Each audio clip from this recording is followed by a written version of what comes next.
Hello, friends. If you're getting Social Security, SSI, or SSDI, what I'm about to share could completely change how you look at your very next payment. Because there are 8 changes happening right now that a lot of seniors are still finding out about the hard way, sometimes after it's already too late to fix things. I'm John, and welcome back to John Retires, where we break down exactly what's happening with your benefits, so nothing ever catches you off guard. Before we dive in, drop a comment and let me know where are you watching from today. I love seeing how many different states and even countries tune in every single week. Now, here's the thing. One of these 8 changes is something the Social Security Administration isn't exactly shouting from the rooftops.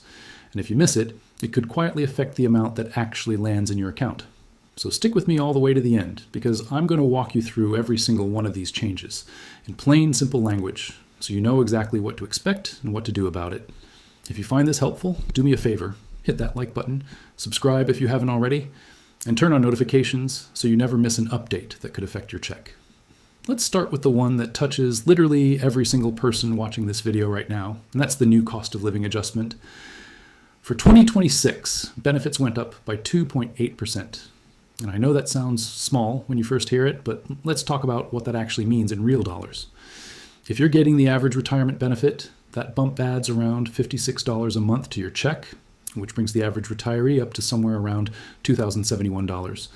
Now here's where a lot of folks get tripped up, and this is honestly the part that upsets me the most every single year. Medicare Part B premiums also went up, and for most people, those premiums get pulled directly out of your Social Security payment before it even hits your bank account. So when you hear 2.8% raise, what you're actually getting to keep after Medicare takes its cut is a lot closer to $38, not $56. That's almost a third of your raise gone before you even see it. So if you're sitting there wondering why your check doesn't feel like it grew as much as the news said it would, now you know exactly why, and you are not imagining things.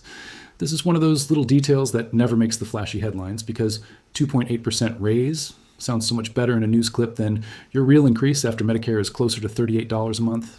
But you deserve to know the real number, not just the number that sounds good on television, because that real number is what actually shapes your grocery budget, your gas money, and your peace of mind every single month. And here's something else worth mentioning while we're on this topic, that COLA increase isn't just for retirement benefits. It applies across the board, to survivor benefits, to family benefits, and to SSDI as well, not just standard retirement checks. So if you're a widow or widower receiving survivor benefits, or a family member receiving benefits based on someone else's work record, this same adjustment touched your payment too. It's easy to assume these updates only apply to regular retirees, but the reality is this ripples out to nearly 71 million people across every single one of these programs. Now let's move to change number 2, and this one is a big structural shift that's been building for decades. Full retirement age has now officially reached 67 for anyone born in 1960 or later. This might sound like a small technical detail, but it actually changes the entire math behind when you should claim. If your full retirement age is now 67 instead of 66, that means claiming early at 62 comes with a steeper permanent reduction than it used to for older generations.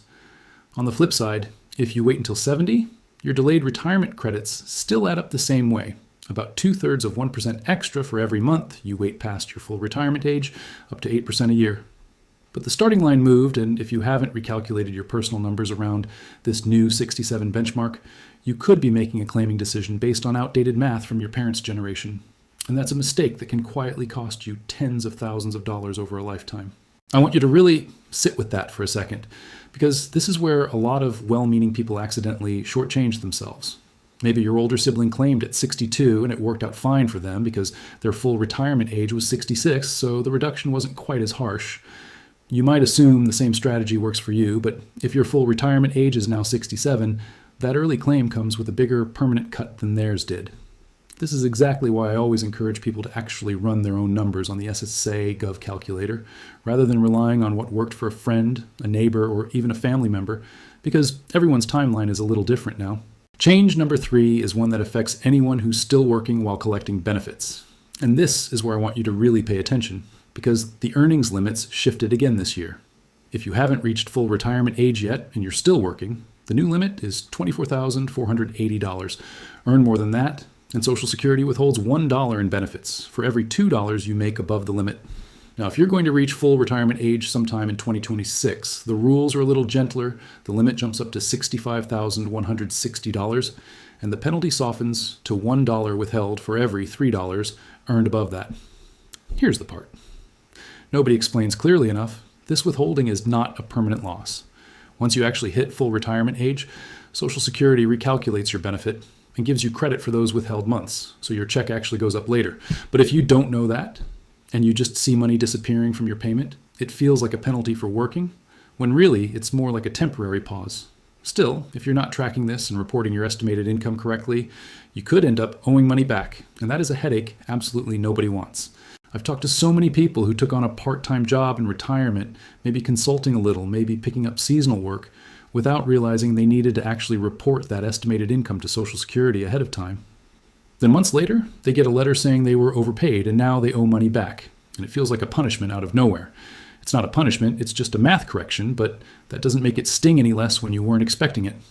So if you're working at all while collecting benefits this year, do yourself a favor and actually estimate your income with Social Security directly, rather than guessing and hoping for the best.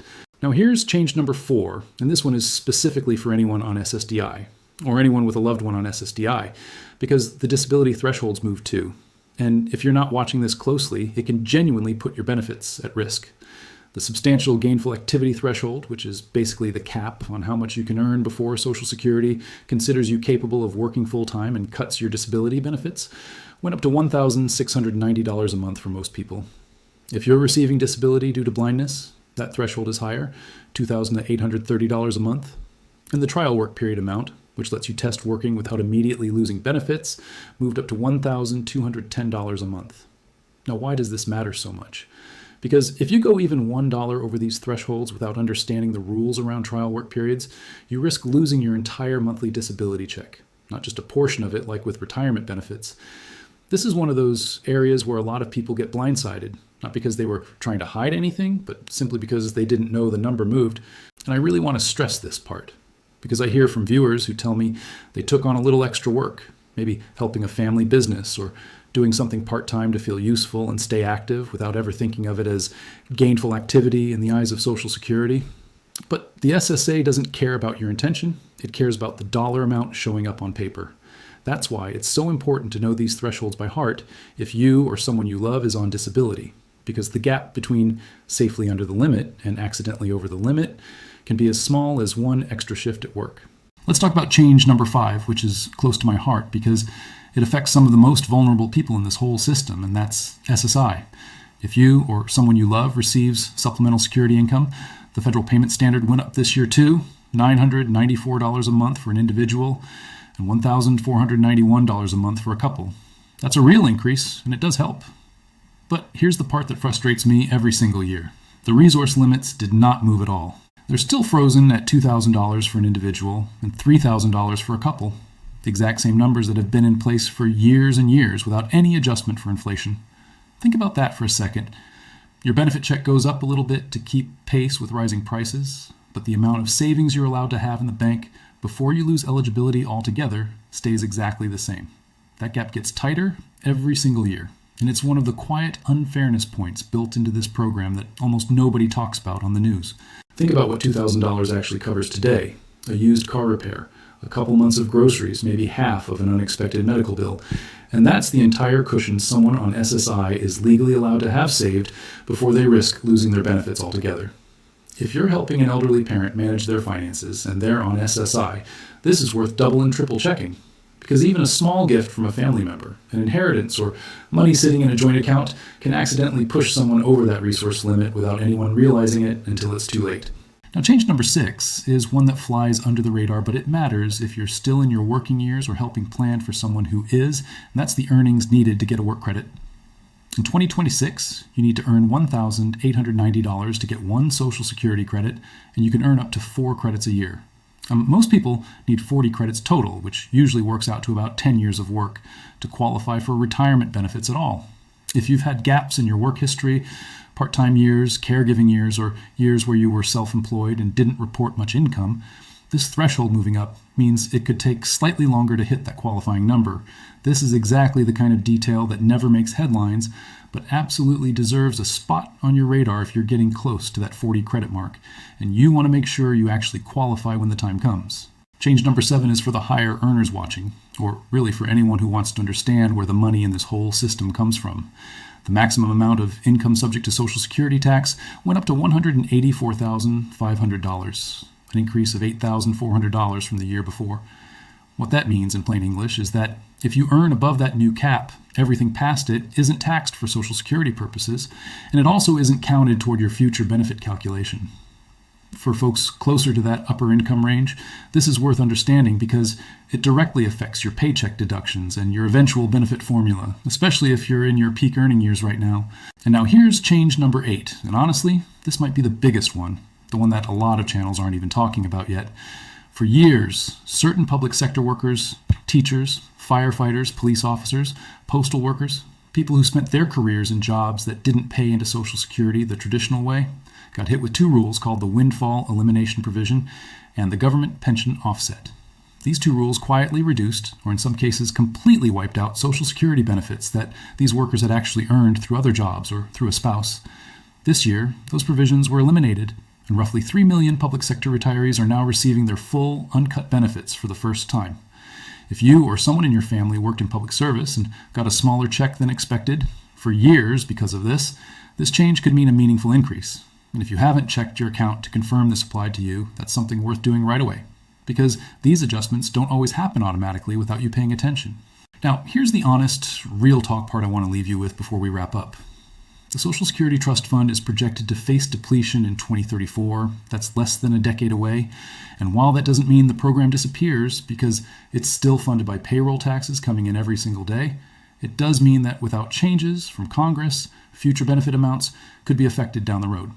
I'm not telling you this to scare you. I'm telling you because I'd rather you know now, calmly, from someone who cares about walking through this with you, than find out later from a headline that leaves you panicking. The smartest thing you can do this year is simple. Log into your account at SSA.gov. Double-check your earnings record for any errors because mistakes happen more often than you'd think, and they can permanently lower your benefit. Revisit your claiming strategy now that full retirement age sits at 67. And if you're on SSDI or SSI, make sure you understand exactly where these new thresholds stand so nothing catches you off guard. If this video helped clear things up even a little bit, that's exactly why I make these. So you can feel confident and informed instead of confused and worried every time these rules shift. If you found this valuable, hit that like button. It genuinely helps this channel reach more people who need the same information. Subscribe if you haven't already, and turn on that notification bell, because there are more changes coming down the road this year, and I don't want you to miss a single one that could affect your check. Thanks so much for spending this time with me today. I'll see you in the next one.